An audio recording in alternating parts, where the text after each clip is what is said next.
What were some first world problems from before the 1950s? I've been doing quite a bit of research while working on my short stories about what life was like in North America in the past. A few things that came to mind. At ranches, mending fences could be almost a full-time job, especially if your property was hundreds of acres. There was probably lots of bitching, bellyachin, about having just fixed the western fence and finding a section some careless wildlife felled the very next day. If you were the first in your group of friends to see a feature film at the theater, you could be assured that you'd have to recount it in whole to all of your friends at least once. Owning a set of encyclopedias suddenly made you the neighborhood library.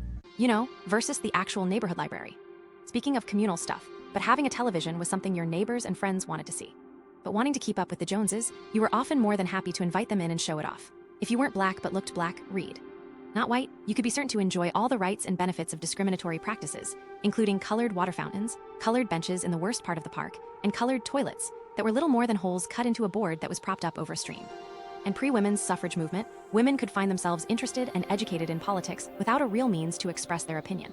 They could talk to their husbands, but it was considered unwise advice. I bet knowing more than your spouse, but your spouse being the only one with voting rights would be really frustrating.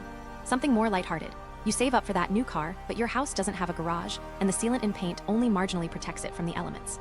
Your car's paint will fade in just a few years. It wasn't uncommon to be accidentally connected to the wrong person when making a telephone call through no fault of your own. Operators were people, after all, and made mistakes. And when making phone calls, having a groan as you looked at a number like 89080.